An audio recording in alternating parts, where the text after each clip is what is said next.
Good evening class 9th। This is Divya Jyoti Srivastava, your science teacher. सो हम पढ़ रहे थे इकोनॉमिक्स का फर्स्ट चैप्टर पालमपुर विलेज के बारे में पढ़ रहे थे। हमने पिछले वीडियो में काफ़ी सारी चीज़ें पढ़ ली थी। हमको पढ़ना है विल द लैंड सस्टेन। देखिए इसका मतलब क्या होता है, इसमें कहना क्या चाह रहा है।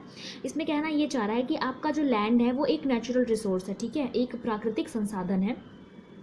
देखिए होता क्या है कि ह्यूमन एक्टिविटीज़ के कारण, ठीक है, जो हम लोग गतिविधियां करते हैं, जो केमिकल्स का यूज़ करते हैं क्रॉपिंग के लिए या कल्टीवेशन के लिए, वो क्या करता है, कभी कभी लैंड को ख़राब कर देता है। क्या कर देता है कि लैंड में जो सॉयल है उसको इनफर्टाइल कर देता है, मिट्टी के उपज को ख़त्म कर देता है, ठीक है, उसे अनुपजाऊ बना देता है, ठीक है।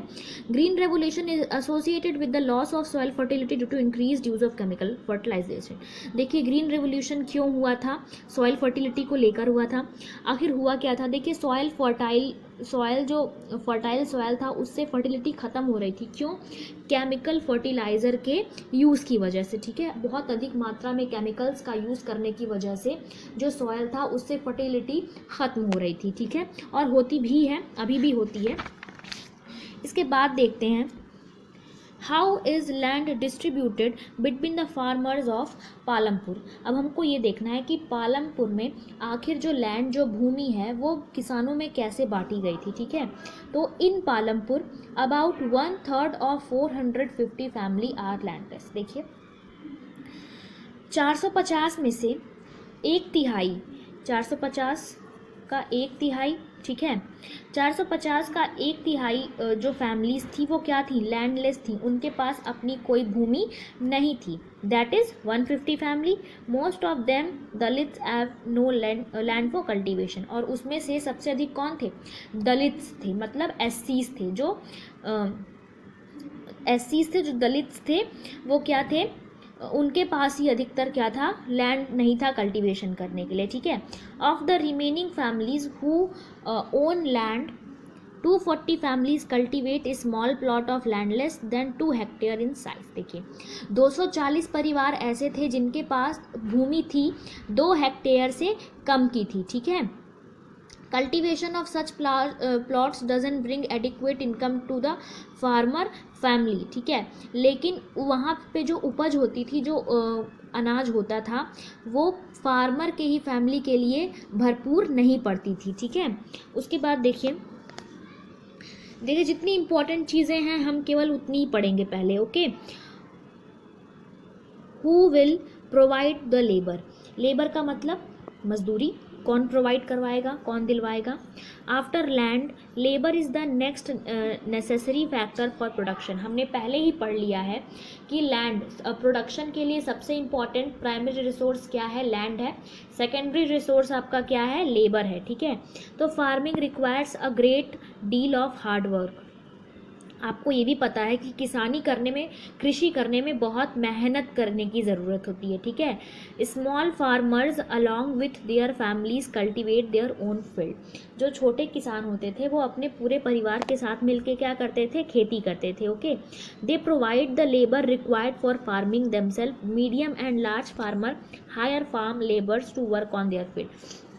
यहाँ पे क्या होता था, जो बड़े बड़े किसान थे वो छोटे छोटे किसानों को, या जो लैंडलेस किसान थे जिनके पास अपनी कोई लैंड नहीं थी, वो उनको हायर करते थे क्या करने के लिए, अपना खेत का काम करवाने के लिए, ठीक है। तो ऐसे ही लेबर प्रोवाइड किया जाता था। उसके बाद देखिए कैपिटल नीडेड इन फार्मिंग, ठीक है। कैपिटल के बारे में हमको पढ़ना है।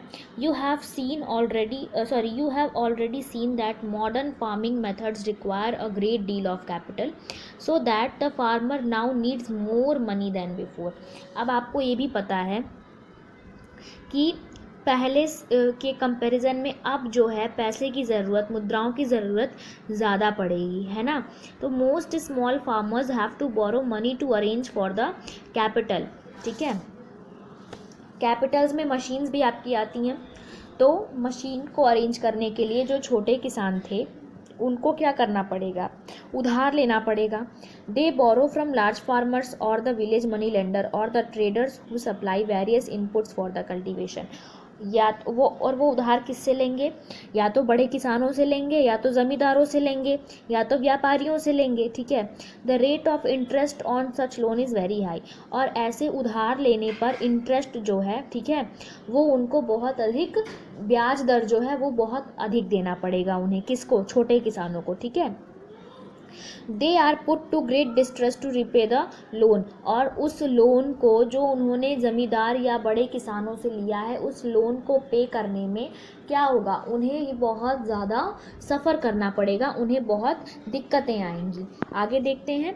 इन contrast to the small farmers, the medium and large farmers have their own savings from farming, ठीक है। जो स्मॉल फार्मर्स थे, ठीक है, या फिर जो बीच के फार्मर्स थे, जो बड़े फार्मर्स थे, देखिए छोटे फार्मर्स का तो हमने देख लिया कि वो उधार लेंगे। अब जो बीच वाले फार्मर्स थे, मतलब जो ना तो बहुत गरीब थे ना बहुत अमीर थे, और जो बड़े बड़े किसान थे, उनका क्या था, उनके पास भाई अपनी सेविंग थी, ठीक है, उन्होंने अपने पैसे को बचा के रखा था। They are thus able to arrange for the capital needed, और इसलिए जो भी कैपिटल की ज़रूरत पड़ती, जो भी मशीन की ज़रूरत पड़ती, उसको खरीदने योग्य वो थे, ठीक है। How do these farmers have their own saving, अब ये बताइए कि उन किसानों के पास अपना खुद का पैसा कहाँ से था। तो देखिए, we have read about the 3 factors of production, land, labor and capital, and how they are used in farming. Let us fill in the blanks given below.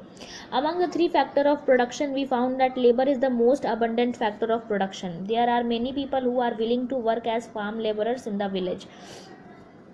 Whereas the opportunity of work are limited, they belong to either landless families or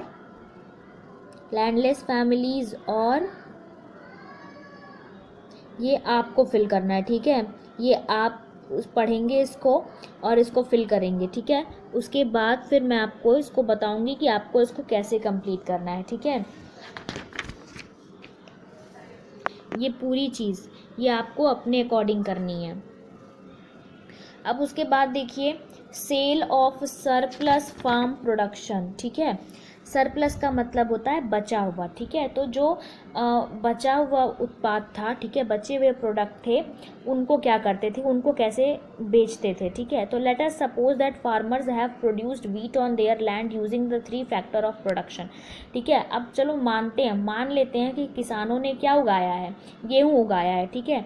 the wheat is harvested and production is complete, what do farmers do with the wheat. अब चलिए, गेहूँ cut चुका है, production बहुत अच्छी हुई है, अब ये बताइए कि किसान क्या करेंगे गेहूँ का। They retain a part of the wheat for the family consumption and sell the surplus wheat. वो क्या करेंगे कि गेहूं का एक हिस्सा जिसमें उनके परिवार की पूर्ति हो जाए, वो उसको अपने परिवार के खाने के लिए बचा लेंगे, अपने परिवार के कंजम्पशन के लिए बचा लेंगे, उपभोग के लिए बचा लेंगे। बाकी जो बचा हुआ है उसको क्या करेंगे, बेचेंगे ना। Small farmers like Savita and Govind sons have little surplus wheat because their total production is small, and from this a substantial share is kept for their own family needs. देखिए, सविता और गोविंद कौन है, किसान है। उनके बेटे के पास क्या था, उनके पास ज़मीन जो है वो कम थी, प्रोडक्शन कम हुआ, ठीक है। तो अपने परिवार के लिए बचाने के बाद उनके पास बहुत ही कम गेहूं बचा बेचने के लिए, ठीक है। So it is the medium and large farmers who supply wheat to market. और ये कौन थे, बड़े बड़े किसान जो होते थे, वही मार्केट में क्या करते थे, व्हीट को सप्लाई करते थे। In the picture 1.1 you can see the bullock cart streaming into the market each carrying load of wheat. अब 1.1 आप खोल के देख लेना कि वहाँ पे क्या, बुलक कार्ट पे गेहूँ लद के जा रहा था, ठीक है। Tejpal Singh, the large farmer has a surplus of 350 quintals of wheat from all his land. अब देखिए, तेजपाल सिंह एक बड़े किसान हैं, तो उनका कुल 350 क्विंटल गेहूँ बच गया है बेचने के लिए, ठीक है। He sells the surplus wheat at Raiganj market and has a good earning. और वो रायगंज के मार्केट में उसको बेच के उनकी बहुत अच्छी कमाई हो जाती है, ठीक है। अब बताइए, तेजपाल सिंह उस अर्निंग का क्या करेंगे, ठीक है। तो तेजपाल सिंह ने पिछले साल क्या किया था, वो जो पैसा बच गया था उन्होंने बैंक अकाउंट में डाल दिया था, ठीक है।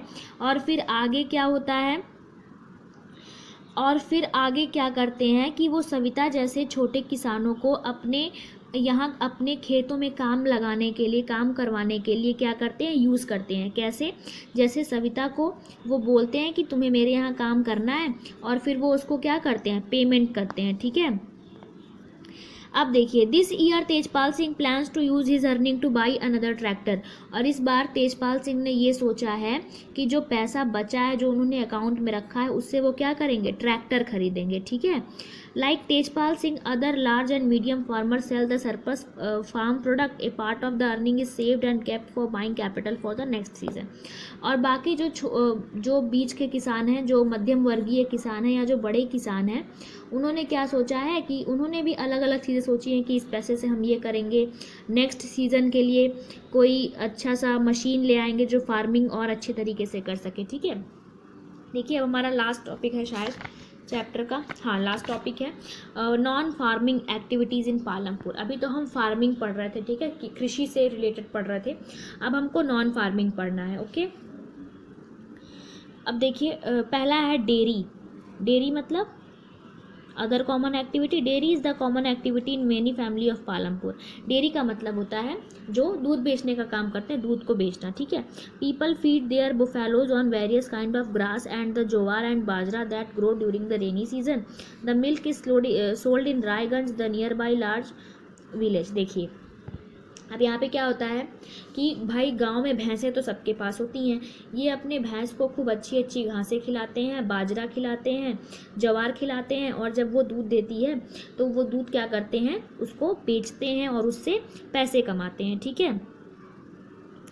इतना समझ में आ गया आपको।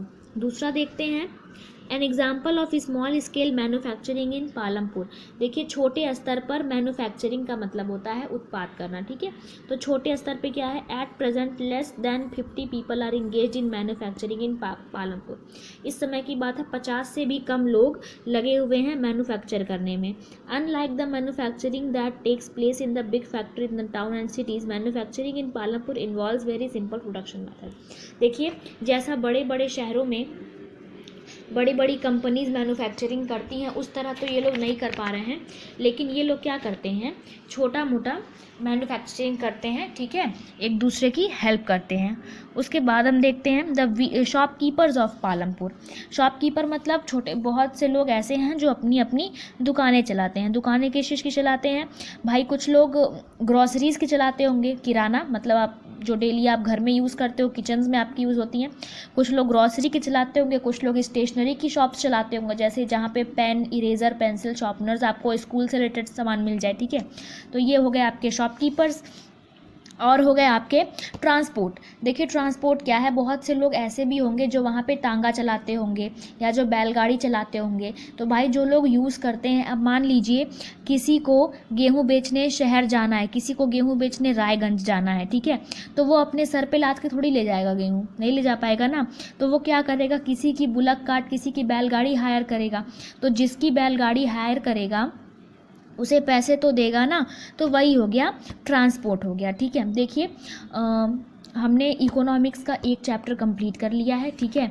इसके नोट्स और क्वेश्चन आंसर्स जो हैं वो आपको ऋषिकुल विद्यापीठ के ऐप पे मिल जाएंगे, बहुत जल्द मिल जाएंगे। अपनी लॉगिन आईडी और पासवर्ड का यूज़ करके आप अपने नोट्स बना लीजिएगा।